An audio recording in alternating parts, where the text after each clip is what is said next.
What's up, people? Welcome to another sweet episode of NoCliché. My name is Izzy, Idiaru, as always, your host right here. And sitting with me today is the beautiful, the gorgeous, skin glowing, skin popping, talented Fari.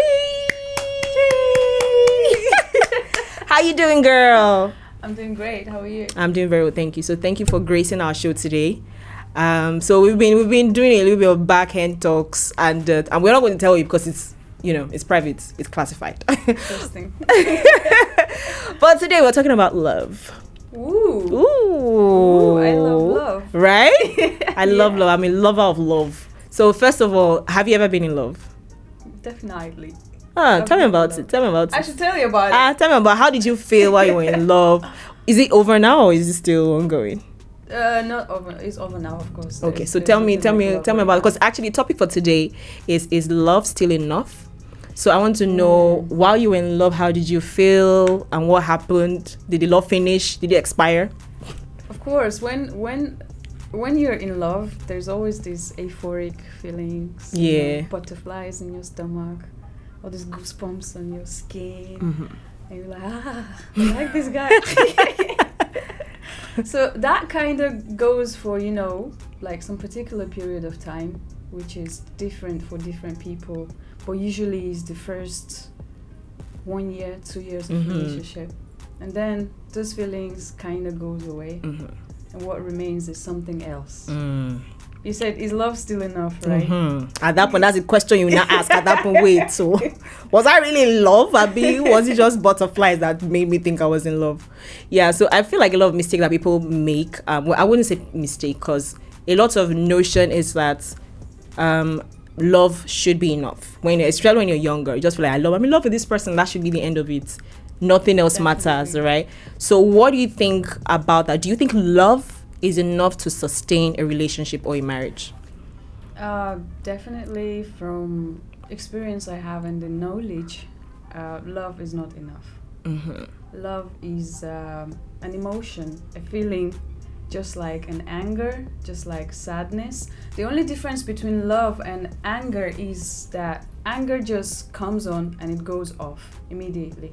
Love is something that can be sustained, and also love gives us happy vibes, happy feelings, and this is something you would love to always have.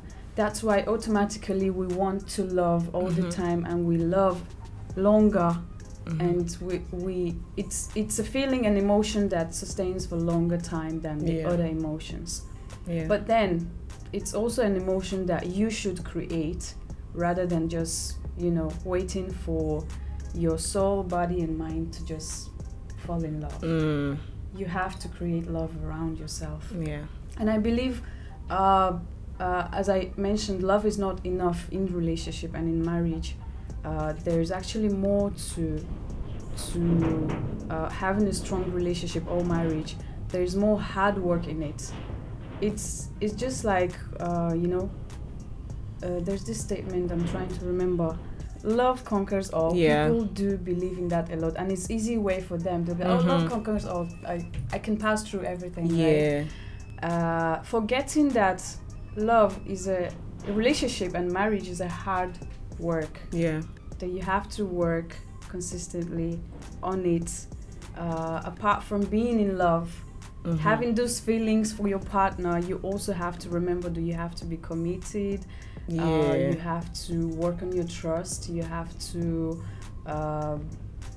just be there all the time, like paying attention to details. Whereby people do forget. See, relationship and marriage, I believe it's a union whereby two independent people are trying to build an interdependent alliance. So imagine you're independent, I'm independent, we have friendship. I'm not talking about relationship. We have friendship. Don't you think for us to sustain this friendship, we have to work on it? It's just like I said, in the beginning. The beginning is always sweet. But if you don't work hard on it, it will just be there for a few months and then you're gone. I mean, I believe that personally believe that love is a choice that we make every day, right? Because feelings do change. I can be angry this minute and the next minute I'm happy. Exactly. I can be, feeling sad or whatever, and next time the next minute I'm anxious or whatever. And in that moment, in that light, I would not, from my own self, I would not categorize love as a feeling. I'll categorize it as genuinely, right? Genuine love as a choice. Because I can love anybody. Because the Bible did say, love your neighbor as you love yourself, Abi. Mm-hmm. I can love you, Fari. I love you. I love you, baby. If you slap me right now, please don't.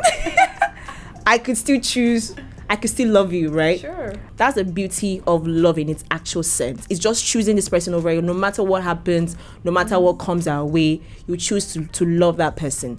And that's how we should be with every single person, every other person. It's not even just in marriage, right? It should be outside of marriage and with other people, right?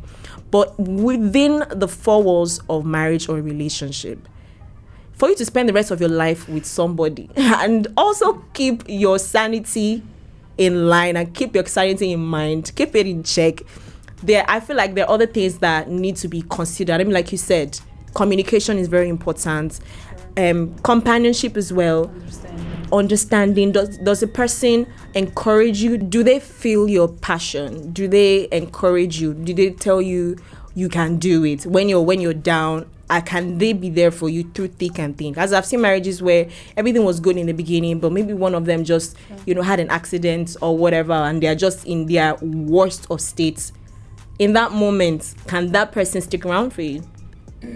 If they cannot, when they look at you and they're like, wait, this girl, this man, you don't look the way I met you. I can't do it anymore, right? That's when we say, is the love actually real? Yes. Is it true love?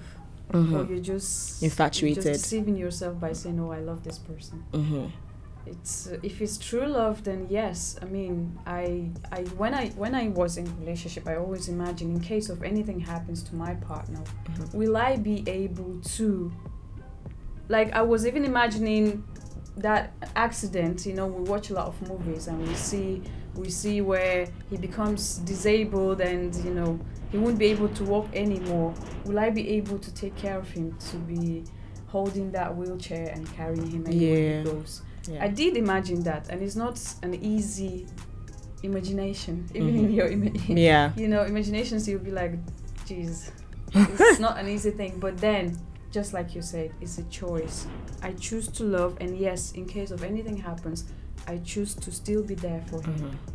Yeah. But then that's when it's true love. And nowadays, I believe in this generation, we all know that what's really happening is that love is not unconditional anymore. It's conditional for everybody. Literally, like for everybody we meet out there. It's conditional. And that's even the reason I choose not to love. Again. Hey, breakfast is a bastard. Yeah. Because I don't want a case whereby I am investing a lot and working on it. I love you, and then for you it was just a game, a short feelings, and people of nowadays, they're not ready to put hard work in love. Yeah, absolutely. I've been in love myself. How was it? It was sweet. It was good, just having somebody who actually really, really believes in you and what you do. But at the end of the day, it's like, I asked the question, is love really enough? So we literally had to sit and ask each other, wait, is love enough? We were overlooking every other thing that we were supposed to be actually paying attention to. And then we just realized that, love was never going to be enough. Never. So there were other factors that needed to be put in check. And if those were not in check, it would be a problem for the relationship, even for the future. If we decide to get married, would it sustain? And we decided, And I feel like for every single person in a relationship, that's something that you should look at. Don't get straight, because anybody can be in love. Anybody can be in love. Just don't get swayed by the butterflies. Focus on the most important things. Love is not the major. It's not the major. Sex is not even the major thing. Oh yeah. There are definitely other things. It can be sweet. Love is sweet. Sex is sweet. God created sex. God created all of these things, so it's sweet, right? It's part of life. But at the end of the day, there are more important things, and I feel like those are things that we should focus on. So I just want to ask you, what is true love in your own definition, or what is love for you? Like I already said, I would say love is a choice. That's like the hallmark for me. Love is patience. Love is kind. But if I ask you to define love by one word, By one word, what would it be? love is sacrificial. Interesting. Yeah. Yeah, it is. I mean, I would sacrifice my time, sacrifice anything just to express how much I really, really love someone. And at the end of the day, I feel like it still boils back to me saying love is a choice and everything, because I will still choose to sacrifice for you. If I don't choose to do it, you are not going to find me. So what's yours?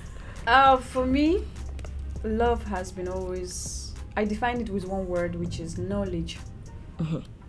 It might sound weird, but I believe that having knowledge about love and about how love works and about how humans, love, it carries you a long way, and it makes it easier for you to handle love. And trust me, handling love, it's a different skill on its own. Not everybody can handle love. Yeah. Because love is not just a feeling.